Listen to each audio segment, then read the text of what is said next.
A Turquia é uma terra de incrível beleza natural, importância histórica e muita profundidade. Apenas esses motivos já a tornam uma nação atraente o suficiente para trazer diversos visitantes do mundo inteiro até lá. Viajantes de todo o globo adoram pisar os pés nesse país que literalmente é uma ponte entre os continentes europeus e asiáticos. Um motivo adicional para se interessar pelo país é o Monte Arslan-Tepe, um monte arqueológico de 8.000 anos de idade. O monte foi inscrito na lista da Unesco de lugares que são patrimônio mundial. Quando foi adicionado à lista, o monte tornou a Turquia o país com maior número de lugares com status de patrimônio cultural. Em turco, Arslan quer dizer leão e Tepe quer dizer coluna. Portanto, é chamado de Colina do Leão. Tal nome não foi dado de forma aleatória, como veremos em breve. Singulares construções com formas de leão decoram o local. O Arslan-Tepe estava na lista provisória do Patrimônio Mundial da Unesco desde 2014, por ser um dos sítios religiosos e civis mais antigos do mundo. E em 2021, finalmente entrou para a lista e fez a Turquia atingir um número de 19 lugares com importância de patrimônio mundial. Muitas civilizações antigas das mais primitivas eras da humanidade se estabeleceram no que hoje chamamos de território turco e deixaram sua marca pelo país. Tanto as belezas naturais do país quanto as maravilhas construídas pelos homens entregam essa condição para os turcos. O sítio arqueológico de Arslan-Tepe é localizado no sudeste turco, na planície de Malatya, a aproximadamente 5 quilômetros do centro da cidade e 15 quilômetros do rio Eufrates. O sítio tem 4 hectares de área e está a 30 metros de altura. O monte que domina a planície é formado por uma sobreposição de sedimentos construída por milênios. Escavações em Arslan-Tepe estão fortemente conectadas com a descoberta da famosa entrada de uma cidade hitita. Durante a Antiguidade, a região foi a capital de um pequeno reino hitita. A entrada é uma coisa magnífica e que levanta suspeitas de como foi feita por civilizações antigas até hoje. O local possui 2 grandes estátuas em relevo no formato de leões, além de várias outras cenas retratadas em monumentos e paredes próximas. É de se imaginar porque o monte tenha recebido o nome de Colina do Leão. Os leões de pedra que servem como guardas para a entrada são os responsáveis. A entrada fazia parte de uma enorme parede de fortificação feita de tijolos de barro que cerca o sítio. O sítio de Arslan-Tepe fica na vila de Bogazgoy, onde estão as ruínas arqueológicas de Hattusa, a antiga capital dos hititas. O império teve grande influência e poder na Anatólia, península que hoje constitui a parte europeia da Turquia e no norte da Síria. O domínio ocorreu no 2º milênio anterior ao nascimento de Cristo, portanto, há cerca de 4.000 anos. A antiga Bogaskoy ocupa uma parte do declive da montanha que está na extremidade sul da pequena planície fértil. A cidade jaz entre 2 leitos profundos de riachos e preenche o exato ângulo entre os cursos convergentes de água. O assentamento mais antigo do local data de 3.000 anos antes de Cristo, ou seja, no início da Era do Bronze. Não existem documentos escritos que revelem a exata identidade do povo que ocupou esses primeiros assentamentos. Ruínas dessa época foram encontradas no topo e no pé noroeste da grande colina que domina o lado leste da cidade. O lugar é conhecido como Buyukale, que quer dizer grande fortaleza, e posteriormente se tornou a Acrópole dos reis hititas. As fontes escritas mais antigas encontradas ali são tábuas de argila inscritas de maneira cuneiforme na língua antiga assíria. Elas atestam a presença de mercadores assírios no sítio, que naquela época era chamado de Atos. Atos era o nome da cidade também na língua dos antigos habitantes da terra do Ati. Essa língua é pouquíssima conhecida até hoje e não pertence a nenhuma família conhecida. Pesquisadores chamam de atiano para distinguir da hitita, língua indo-europeia oficial do Império Hitita. Assim como em outras partes do mundo, Os falantes indo-europeus devem ter invadido e conquistado as populações mais antigas. As datas desses acontecimentos, porém, são desconhecidas. Em Atos, a população e os governantes provavelmente continuaram sendo o povo atiano, mesmo durante o posterior período da invasão assíria. No entanto, não há provas. As casas dos comerciantes ficavam na parte baixa da imponente cidade. A metrópole estendia-se até a Buyukale, onde provavelmente ficava o palácio do rei local. A cidade e as casas dos mercantes foram destruídas provavelmente pelo rei Anitas de Jussara. Um texto hitita atribuído a Anitas conta sobre as conquistas da Anatólia e sobre como ele derrotou o rei Piuitsto de Atos, além de destruir a cidade e colocar uma maldição no lugar. Os falantes indo-europeus colocaram a vogal A no nome da cidade. Assim surgiu Atuzas. A primeira menção ao nome está em meio a uma tábua de Mari, no meio do Eufrates, na época de Hammurabi. Atusa permaneceu a capital do império durante a história hitita, praticamente sem interrupções. Fontes contam da destruição da cidade por inimigos por volta de 1380 anos antes de Cristo. Pouco depois, o rei Suppiluliumas I restaurou a cidade e a fez capital de um império composto por boa parte da Anatólia e da Síria. Estudiosos tentam descobrir como um império tão grande poderia ser governado de um lugar tão remoto. Além da tradição do lugar ser um ponto importante, é possível que as vantagens naturais do local favoreçam o funcionamento da capital. Água e proteção vinda do terreno são abundantes ali. O rei Muwatalles posteriormente transferiu a capital de seu próprio reino para o sul, por supostamente ter recebido um aviso dos deuses. Seu sucessor, porém, trouxe o governo novamente para Atusa.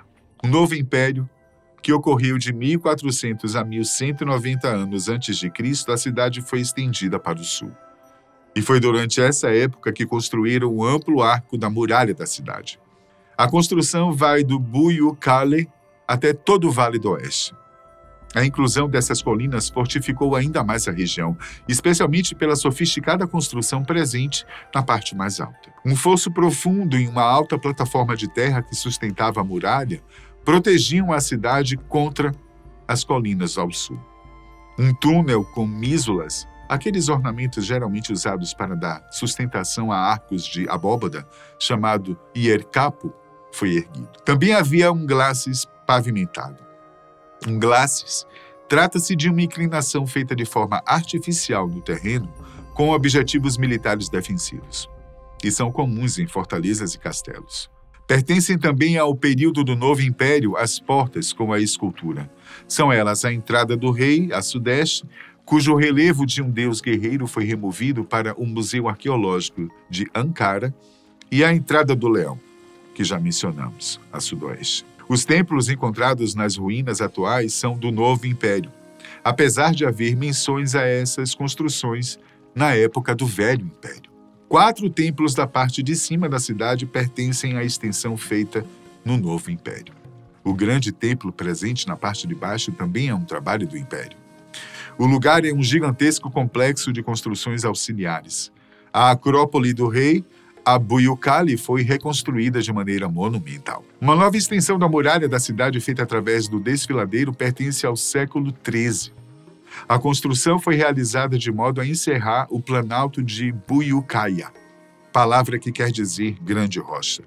Grandes áreas da cidade são ocupadas por templos e outros edifícios oficiais, enquanto outras partes são muito íngremes para abrigarem construções. Por isso é um completo mistério quão grande realmente era a população da cidade. Não é possível estimar com precisão. Com a queda do Império Hitita, a cidade foi destruída. Vestígios de incêndio são encontrados em todas as partes. O local, ao que parece, permaneceu vago por muito tempo. O assentamento seguinte, principalmente na Acrópole Buyukale, na Cidade Baixa, era muito mais modesto em tamanho e disposição do que a capital hitita. Através da cerimônia e de outros achados, os pesquisadores descobriram que este povoado posterior está ligado aos frígios. Esses assentamentos pós-hititas passaram por várias reconstruções e duraram até um século antes de Cristo. Nessa época, uma tribo dos Gálatas, invasores celtas da Europa, se estabeleceu na região. Existem apenas vestígios dispersos da época romana e dos primeiros cristãos, após os quais o local ficou novamente desabitado até a fundação da aldeia de Bogaskoi, no século XVIII. A aldeia permanece lá até hoje. Diante de tantas construções impressionantes e arquiteturas espetaculares, surgem muitas dúvidas. Como um povo tão primitivo seria capaz de construir coisas assim em um terreno montanhoso? A capacidade humana, mesmo diante de tantos percalços e tecnologias antigas, é tão grande assim? O Império Hitita nem de longe foi o único da antiguidade a exibir feitos arquitetônicos impressionantes. A civilização micênica também surgiu na Idade do Bronze e realizou grandes obras na antiguidade. Os micênicos atingiram o ápice de seu povo por volta dos séculos XV e XIII a.C. O povo estendeu sua influência pelo Peloponeso, na Grécia, e através do Mar Egeu, indo da ilha de Creta até as ilhas Cicládicas. O nome vem da maior cidade da civilização, Micenas. Os micênios foram influenciados pela antiga civilização minoica. A arquitetura, arte e práticas religiosas foram assimiladas desse povo e adaptadas para expressarem melhor os aspectos mais militares e austeros da cultura micênica. O povo fazia relações de troca com outros lugares como o Chipre, Levante e o Egito. A cultura desse posteriormente influenciaria muito os gregos nos períodos arcaico e clássico. A influência é clara, principalmente em mitos heróicos como o de Aquiles e o de Odisseu, presentes na Guerra de Troia. Além da própria Micenas, a civilização tinha grandes centros como Tebas, Argos, Esparta, Pilos e talvez até Atenas. Na época, estabeleceram-se em Creta e especialmente em Knossos. Assim, substituíram os minoicos como a cultura dominante no sul do Mar Egeu. Micenas, apesar de não ser a capital, era a maior cidade. Construída em uma impressionante cidadela e colina de 278 metros acima do nível do mar, Micenas hoje exibe as ruínas de um grande palácio e centenas de tumbas e valas. 9 delas possuem enormes e rochosos formatos de tolos. Tolos são construções circulares geralmente usadas como monumentos religiosos, tumbas ou sepulturas. Além disso, há ruínas de muralhas de fortificação e o famoso Portão do Leão. Assim como os hititas, os micênicos também tinham uma entrada com um par de gigantescos leões. Nas ruínas de Atusa, porém, os leões são esculturas grandes e estão ao lado da entrada. Em Micena, os animais estão incrustados na parede, usadas acima da entrada. Levando em conta que os dois povos são de um período parecido, não é de se estranhar que tenham tamanha coincidências em suas construções. Mesmo com construções e evidências abundantes, não se sabe ao certo a relação política entre as centenas de centros micênicos espalhados pela Grécia. Nem mesmo o relacionamento dos palácios com seus arredores está claro. Pode ser que houvesse uma conexão direta e forte ou algo mais indireto. Ainda assim, há muito do povo disponível para nós na forma de arquitetura, afrescos, cerâmicas, joias, armamentos e, é claro, a linguagem e escrita grega. Os centros micênicos contêm, em sua maioria, um colossal complexo de palácios. Esses complexos foram construídos ao redor de um grande e retangular salão central chamado Mégaro. Tal estrutura é a precursora dos arcaicos e clássicos templos gregos. Um mégaro tinha 3 partes: um pórtico de entrada, um vestíbulo e uma sala principal. Um conjunto era o coração dos palácios e continha uma grande lareira com 4 colunas de madeira que suportavam um teto que deixava a luz entrar. Ali ficava o trono do rei chamado de Banax. Também havia o outro salão menor, comumente designado como Mégaro da Rainha, além de outros cômodos privados e áreas adicionais para administração, armazenamento e manufatura. As salas eram decoradas ricamente com pinturas em afresco nas paredes e com pinturas de gesso no chão. As salas do palácio foram construídas com cascalho e paredes com vigas cruzadas. Os cômodos eram revestidos com um gesso no interior e blocos de calcário no exterior. As colunas e os tetos eram geralmente de madeira pintada, mas hora ou outra tinham detalhes em bronze. O complexo era cercado de muralhas, feitas de pedras enormes não muito trabalhadas. A construção era chamada de ciclópica, porque supostamente apenas os monstros ciclopes conseguiriam mover rochas tão grandes. A muralha podia chegar a 13 metros de altura e 8 metros de espessura. Os melhores exemplos dessas maravilhas da antiguidade são vistos em Micenas, Tebas e Tirinto. E é interessante comparar essa proteção com a dos minoicos, já que os palácios minoicos de Creta praticamente não tinham proteção. Por incrível que pareça, essas não são as únicas maravilhas da antiguidade micênica. Havia as galerias Corbel, que são corredores arqueados criados progressivamente através da sobreposição de blocos de pedra. E também havia imensas portas lintéis de pedras massivas. Os micênicos faziam terraços para terras agrícolas e represas para prevenir inundações. Outras construções comuns eram pontes construídas com rochas com quase nenhum talhamento, algo parecido com o que seria o trabalho de um ciclope. Claro que essas construções suntuosas pertenciam às elites. A população mais humilde vivia em modestas cabanas feitas com tijolos de barro em cima de fundações de pedra. No quesito trocas, os micênicos também eram atuantes. Os negócios eram feitos principalmente com outros povos egeus, o que pode ser notado pela presença de ouro, marfim, cobre e vidro vindo de outros lugares. Produtos micênicos foram encontrados no Éfito, na Mesopotâmia, em Levante, na Anatólia, na Sicília e no Chipre. É muito provável que a civilização exportasse perecíveis como azeite de oliva, aromatizantes e vinho. Porém, não existem evidências escritas sobre isso.